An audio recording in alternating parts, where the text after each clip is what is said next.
Okay, let us start our today's lecture. Yesterday we have discussed Coulomb's law in vector form.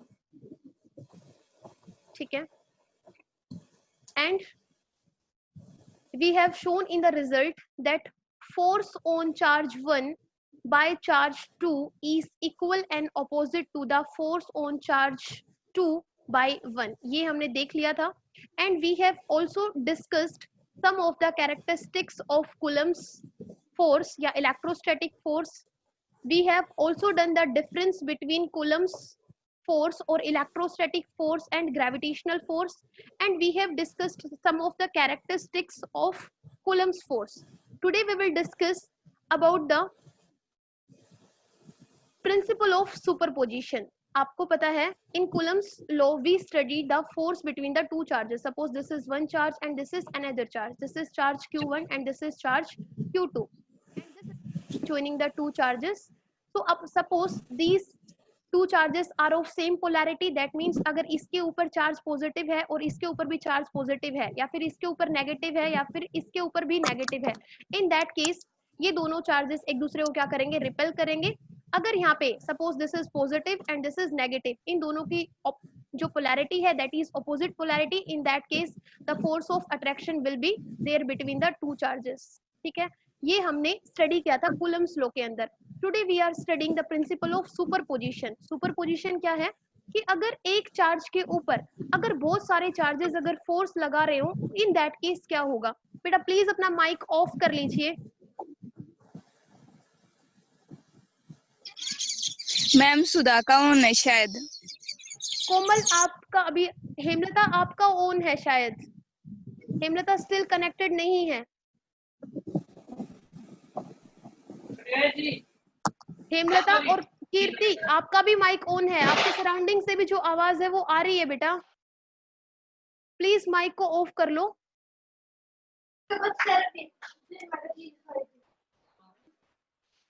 Principal of superposition. अब ठीक है, thank you. Principal of superposition, ठीक है, और इसको बोलते हैं प्रिंसिपल ऑफ सुपरपोजिशन भी बोल सकते हो, and you can call it force between multiple charges. यहाँ पे तो हम सिर्फ कूलम्स लॉ के अंदर तो सिर्फ दो ही चार्जेस की बात कर रहे थे. अगर बहुत सारे चार्जेस हो, इन दैट केस कैसे हम फोर्स निकालेंगे किसी भी एक चार्ज के ऊपर due to the multiple charges. तो force between the two charges is found with the help of Coulomb's law. But if suppose there is one charge, suppose this is charge and this charge is known as test charge q naught, और यहाँ पे बहुत सारे charges हैं. Suppose q1 है, q2 है, q3 है, up to qn charges हैं, और इन सब चार्जेस की वजह से इसके ऊपर जो फोर्स लग रहा है इस सिंगल फोर्स के ऊपर, that is to be calculated with the help of principle of superposition in addition to the Coulomb's law. ठीक है, उसको कैसे स्टडी करना है वो देखते हैं. ये जियोनी से कौन है बेटा, मैंने पहले ही बताया था अपने नाम से लॉगिन किया करो. अब देखते हैं प्रिंसिपल ऑफ सुपरपोजिशन क्या कहता है. प्रिंसिपल ऑफ सुपरपोजिशन ये बोलता है कि total force on any charge due to a number of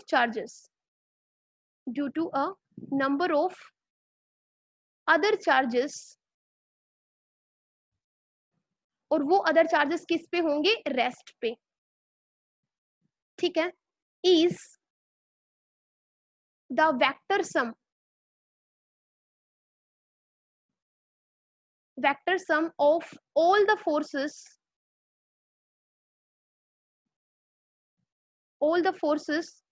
on that charge due to other charges taken one at a time. तो देखो टोटल जो फोर्स होगा इस चार्ज के ऊपर, ठीक है, total force on any charge due to a number of other charges. ये जो बहुत सारे चार्जेस हैं, इन चार्जेस की वजह से इसके ऊपर जो फोर्स लगेगा, जो टोटल फोर्स लगेगा, वो क्या होगा, वेक्टर उन सारे फोर्सेस का, जो ये सारे चार्जेस इसके ऊपर क्या कर रहे हैं, मिलके जो फोर्स लगा रहे हैं, उन सारे फोर्सेस का वेक्टर सम होगा, जितना इस टेस्ट चार्ज के ऊपर जो टोटल फोर्स लगेगा वो। तो सपोज यहाँ जो फोर्सेस हैं, इसको मैं क्लियर कर देती हूँ। सपोज ये हम अगेन, हमारे पास सपोज n चार्जेस है, ठीक है, Q1 चार्ज है, Q2 चार्ज है, Q3 चार्ज है, अप टू Qn चार्जेस हैं, और Q0 वो चार्ज है जिसके ऊपर ये सारे चार्जेस क्या लगा रहे हैं, फोर्स लगा रहे हैं, ठीक है। अब ये पोजीशन मान लेते हैं Q0 की है, ये पोजीशन Q1 की है, ओरिजिन से ये पोजीशन Q2 की है, and this is the position charge Q3 from the origin. ये हमारा ओरिजिन है।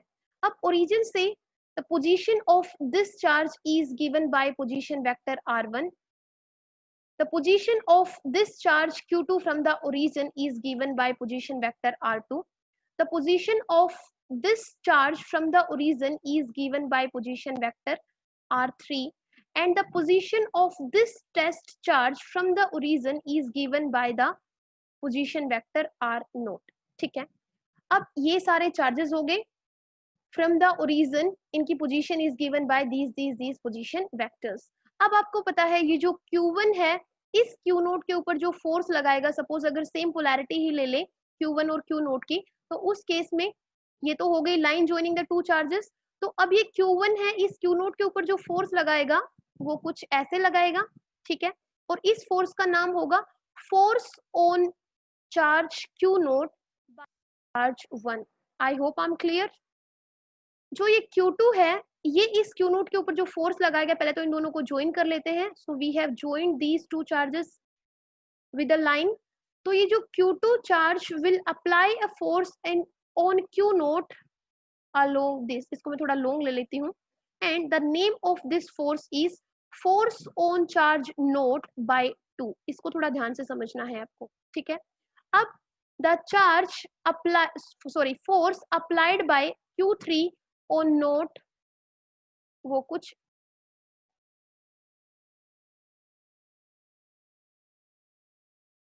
वो होगा ऐसे, ठीक है, and the name of this force would be force on note by charge 3। I hope I am clear.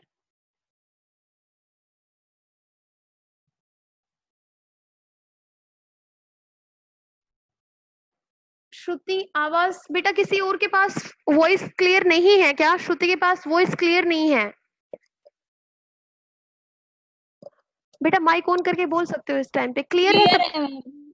श्रुति बाकी सबके पास क्लियर है बेटा, थोड़ा सा नेटवर्क देख लो इधर उधर। अब देखो जो टोटल फोर्स होगा on this charge Q0, suppose उस टोटल फोर्स को हम डिनोट कर देते हैं बाय F0। तो total force on charge Q0 is given as, यही लिखा था हमने, total force on that charge would be equal to the vector sum of all the forces. तो सपोज जो फोर्स लग रहा है by the charge 1 on Q0, उस फोर्स का नाम क्या है, F01, ठीक है। उन सारे फोर्सेस का क्या होगा, वेक्टर सम। तो force on note by 2, again force on note by 3। ये फोर्स ऑन नोट का मतलब है force on charge Q0। Same way हम कहां तक जा सकते हैं, अगर हमारे पास n चार्जेस हैं तो हम जाएंगे force on charge Q0 by nth charge, और ये हमारे पास हो जाएगा इसका वेक्टर। अब आपको पता है ये क्या है, this is force on charge Q0 by charge Q1। ये लिखने की जरूरत नहीं है, ये होगा force on Q0 by charge Q2, ये होगा force on Q0 bye charge 3, ये होगा force on charge Q0 by nth charge. I hope I am clear. अब आपको पता है ये यहाँ देखो Q1 और Q नोट दो चार्जेस हैं, इनके बीच में जो फोर्स लगेगा electrostatic force that would be given by the Coulomb's force. तो सबसे पहले हम निकालते हैं जो F नोट 1 होगा वो क्या होगा, वो आपको पता है with the help of Coulomb's law you can find out. तो ये क्या होगा, ये होगा 1/4 पाई नोट Q1 Q2। अब आपको पता है वेक्टर फॉर्म में लिख रहे हो तो यहाँ पे इसके इस डायरेक्शन में जो यूनिट वेक्टर होगा उससे मल्टीप्लाई करना पड़ेगा। तो अगर F01 लिख रहे हो या F नोट 1 लिख रहे हो तो इस यूनिट वेक्टर का नाम दे दोगे 10, इसके ऑपोजिट, ठीक है। तो यहाँ पे भी हम क्या करेंगे R10 और उसका क्या हो जाएगा square. I hope I am clear.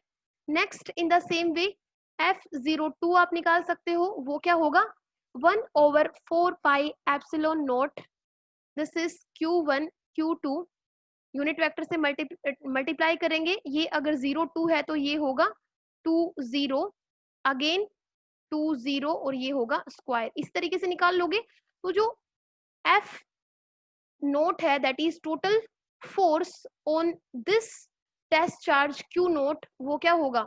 अब यहाँ से ऐसे ही क्या कर सकते हो आप 1/4 पाई एप्सिलॉन नोट तो सब में कॉमन आ जाएगा, ये था force on note by 1, force on note by 2। तो यहाँ से क्या कर सकते हो 1/4 पाई एप्सिलॉन नोट तो आप कॉमन ले सकते हो, Q नोट भी सब में कॉमन होगा। अंदर क्या होगा इस फर्स्ट इक्वेशन से, इस फर्स्ट से आपके पास क्या बच जाएगा, अंदर आपके पास एक तो Q1 बच जाएगा यूनिट वेक्टर ये, और नीचे R² 10, यहाँ से ये आ जाएगा। देन आपके पास होगा यहाँ से नोट तो आपने बाहर ले लिया, इसमें से बचा क्या Q2, ये यूनिट वेक्टर ये हो जाएगा आपके पास 20 और नीचे भी होगा 20 इसका स्क्वायर।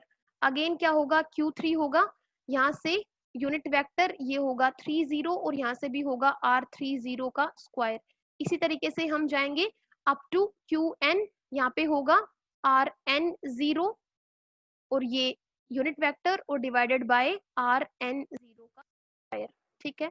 अब देखो इसमें से आप क्या कर सकते हो, इसका आप समीशन ले सकते हो, समीशन लेके आप क्या करोगे F nought is equal to 1/4 pi epsilon nought, Q nought को भी यहीं लिख लो। अब समीशन लगाएंगे क्योंकि हमें सम करना है, I की value 1, I equal to 1 to कहाँ तक जाएंगे n तक। अब यहाँ पे देखो ये Q1 है, Q2 है, Q3 है, अप टू Qn है, तो इसको मैं क्या लिख सकती हूँ Qi लिख सकती हूँ, ठीक है।